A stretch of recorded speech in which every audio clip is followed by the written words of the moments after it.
Hi guys, welcome back to our channel. This is Bebamma. ఇవాళ మనం చేయబోయే వంట తెలగపిండి ఎంట్రీలండి. మనకి కావాల్సినవి 2 ఉల్లిపాయలు, 4 పచ్చిమిరపకాయలు కట్ చేసుకుందాం. అందులో 100 గ్రాముల తెలగపిండికి చేస్తున్నానండి నేను. దానికి కావాల్సినవి ఒక 1/2 లీటర్ నీళ్ళండి.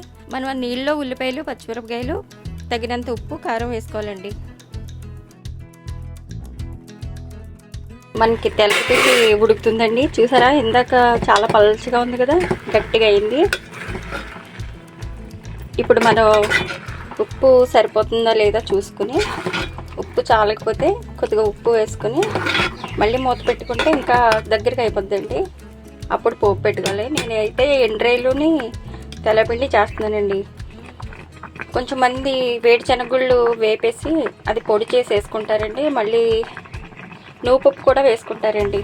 దోరగా వేపి మిక్సీ పట్టి ఆ పౌడర్ కూడా వేస్తారు. బాగుంటుంది, ఎవరికి టేస్ట్కి తగ్గట్టు అలా. మనం ఇప్పుడు ఇందులో ఎండ్రాయిలు వేసిన నువ్వుపప్పు కూడా కొంచెం మిక్సీ పట్టి లైట్గా వేసుకోవచ్చండి పౌడర్ కింద. టేస్ట్ బాగుంటుంది. నేనైతే ఎండ్రాయిలు ఒకటే వేస్తున్నానండి, అవి ఏమి వేయట్లేదు. మీకు మళ్ళీ చూపిస్తాను. ఇంకా దగ్గరికి అవుతుందండి, మళ్ళీ చూపిస్తాను మీకు. దగ్గరికి అయిందండి కూర, చూద్దాం. చూసారా, వేసినప్పుడు మనకు అన్ని నీళ్ళు కనిపించి పలచగా ఉంది కదండి. ఇప్పుడు చూడండి, గట్టిగా అయిపోయింది. ఈ తెలగపిండి చాలా మందికి ఇష్టం అండి. ఎందుకంటే ఇది దేనికి చెప్తున్నానంటే, చాలామంది ఉద్యోగాల కోసం అనేసి వేరే ఊర్లు వెళ్ళి చదువుకోవడం అనేసి వేరే ఊర్లు వెళ్ళి రెంట్లకు ఉండేవాళ్ళు ఇలా ఏదైనా కూర చూస్తే అప్పుడు అమ్మ చేసి పెట్టింది కదా, ఇలాంటి కూర తినాలి అనేసి అనుకున్న వాళ్ళు కూడా మనం ఎలా చేస్తున్నామో ఏంటో కనీసం 100లో 10 మంది అయినా చూసి చేసుకుంటారు కదండి. ఈ కూర అప్పుడు ఊళ్ళో అమ్మ చేసి పెట్టేది అవును అనేసి అనుకునే పిల్లలు ఇలా ఈజీగా చేసుకుని తింటారండి. అమ్మ గుర్తొస్తుంది. ఇది అమ్మ చేతి ముద్ద. మనం పోపు పెట్టుకుందామండి. పోపుకి ప్యానం పెట్టుకుందాం. ఇప్పుడు దీనికి తగినంత ఆయిల్ వేసుకుందామండి. ఇది సరిపోతుందండి. ఎందుకంటే మీరు పోపు పెట్టిన తర్వాత అన్నం తినేటప్పుడు కొంచెం వేడి వేడి అన్నంలో ఈ తెలగపిండి కూర వేసుకుని అన్నం కలుపుకుని తింటే అండి, కొద్దిగా నూనె వేసుకుని తింటే చాలా బాగుంటుంది. గాలి నూనె అయితే ఇంకా బాగుంటుందండి. ఈ మామూలు నూనె అయినా బాగుంటుంది.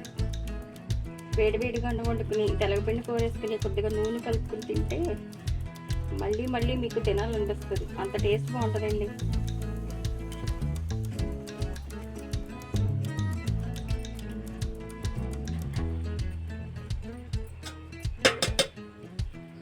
మనం ఈ రొయ్యలు బాగా వేపుకుందాం. కొంచెం ఎర్రగా వీళ్ళకి వేగాలండి. ఏంటి ఇవి ఇప్పుడే ఎర్రగా ఉన్నాయి, మాడిపోతే అనుకుంటారేమో, కాదండి, ఎర్ర రొయ్యలు అనమాట. మనకి ఇంకా వేగాలి. కొంచెం ఎర్రగా వేగి నూనె చిట్టపట్టమంటున్నట్టు కదండి, అప్పుడు తీసుకోండి.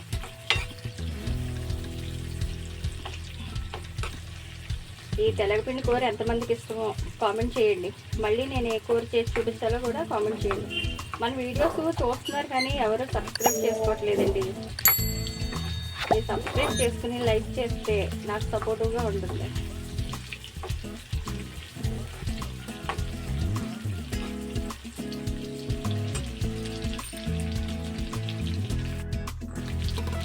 ఇప్పుడు వేగిపోయినట్టు అండి. ఇగో చిట్టపెట్టమంటుంది కదా, ఇలా సరిపోతుంది. మనం ఇంకా వేపుకున్నామంటే బాగా వేగిపోయి మాడిపోతాయండి, టేస్ట్ మారిపోతుంది. అప్పుడు ఇలా ఉన్నప్పుడు తీసుకుంటే సరిపోతుందండి.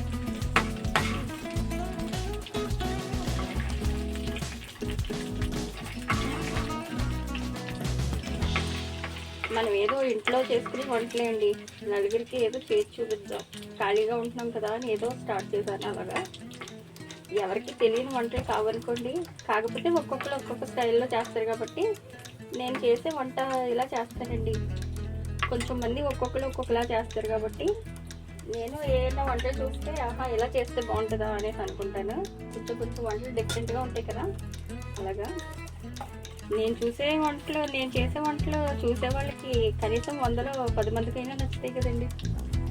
చేసుకుంటారు కదా, ఇలా ట్రై చేస్తే బాగుంటుంది కూడా.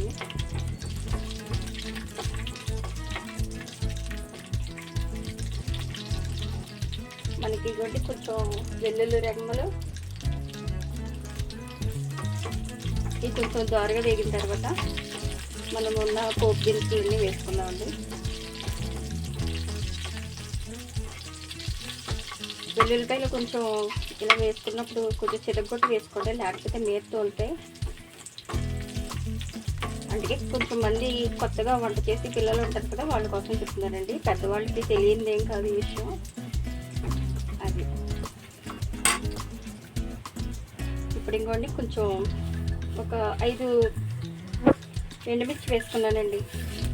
కొంచెం జీలకర్ర, కొంచెం ఆవాలు.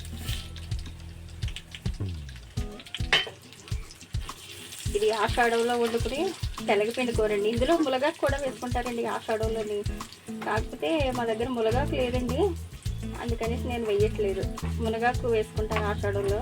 కొంచెం ఒక 4 రెబ్బలు కరివేపాకండి.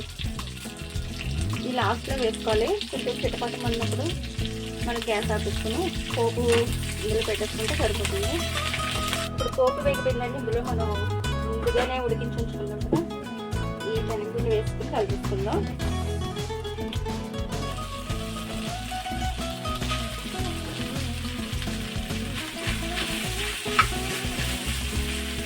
ఎప్పుడు అందరూ చేసుకోకపోయినా ఆషాఢంలో మట్టికి కంపల్సరీ చేసుకుంటారండి. తినాలి.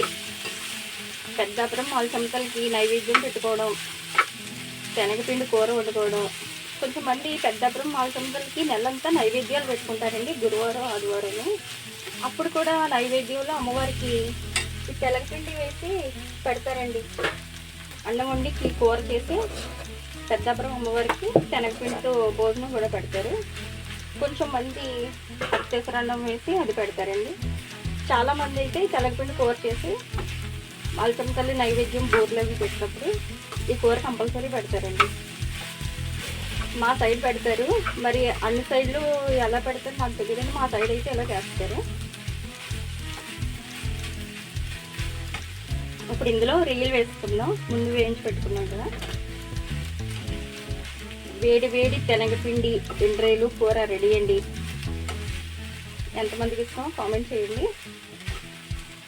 ఇంకోండి చూసారా, ఇందులో ఇప్పుడు వేడివేడిగా అన్నం వేసుకుని కొంచెం నూనె వేసుకుని కలుపుకుని తింటే చికెన్ బిర్యానీ కన్నా మటన్ కూర కన్నా చాలా టేస్టీగా ఉంటుంది. మీరు మళ్ళీ మళ్ళీ చేసుకుని తింటారు.